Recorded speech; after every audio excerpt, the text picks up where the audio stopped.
Hey up and welcome to Callum's Corner. So this video is about me being single. A lot of you ask how come you still are, is there anything on the horizon, what's happened, something like you shouldn't be single. And I'd agree with you, but yeah, I haven't always been single, as I've spoken about. I'm experienced with the ladies. I've had, not virgin, as some of you like to say, I've had full intercourse with 10 women, but that only tells part of the story because it could have been, for all you know, just 10 1 week relationships, but it wasn't. I've had serious relationships, and I was actually engaged at one time, and I haven't talked about this with you guys because it's a little bit painful still, and it's not something I like to go back to, but it did shape who I am now and what I've become, I guess. Anyway, it's about 24 at the time, and I was going out with this girl. Now, she's from a very, very different background to me. Her father was very successful. He was a managing director, a CEO. They had millions of pounds, actually. Privately educated, all of that kind of stuff. Anyway, we got on well, we dated for a year, and we became engaged.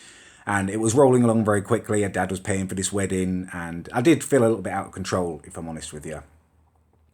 I had always wanted a, it sounds stupid, but it was a bone of contention.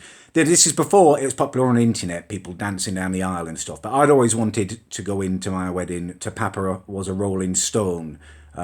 If you look it up on YouTube, Papa Was a Rolling Stone on the Soul Train, and they all kind of dance down. Real kind of awesome ethnic thing going on. It's brilliant. Just love it. And she wasn't up for that. And the other thing was, father had got me a job, and I was a broker. I was selling financial products. I actually might quite a good video at one time, actually telling you about that. I could give you my sales pitch that I used to do. And I was wild, well, not wildly, but I was very successful. I had the dogged determination and the patter to be one of the top sellers there. But I wasn't happy. And my father had passed away not long. Well, basically, he passed away. And I kind of got to thinking, I don't want to be doing this with my life anymore.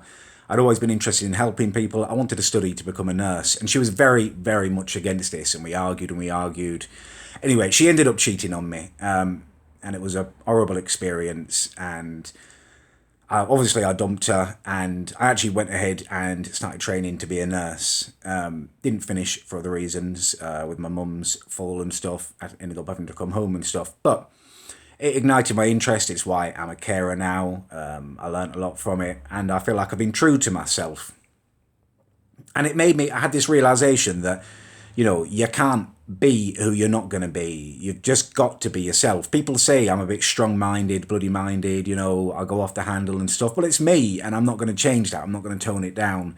I had one experience in life that soured me a little bit, and I think it taught me that you've just got to be yourself, and that's what I'm doing. And I think that's why, I know I'm not a wildly popular man or channel or anything, but the people who do watch, I think that's why, because I'm just being myself, and I hope to find a woman who will just appreciate me for what I am.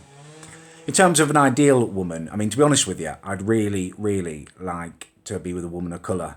I find them very physically attractive. Never been with one. I don't know. I like the culture, the kind of, like you see on films and stuff, they're calling each other G, and, they've got these funny handshakes, really, really cool and stuff. And I just like to be a part of that. And that's very hard for a white guy as well, without looking like a twat. But I think if I could, find a woman and we had children's stuff, and it would be great. I'd be part of it by default and stuff, and I wouldn't look like such an idiot trying to do those things. I could be, I'd just like to be on the inside of the joke, I guess. But, it's not, the colour's not essential. I'm willing to consider most women now. I mean, my peak years for a goalkeeper, but in terms of childbearing and stuff, I really need to get a start on that soon. So, as long as she's, old enough, 22, 23 would be my minimum age, and, not too old either.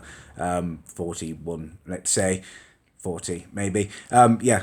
She, if that's you, if you meet that description, just drop me a comment or a message or something, and we'll take it from there. But I'm still hopeful, still hopeful and strong. It's only a matter of time, I think, before I meet the right woman.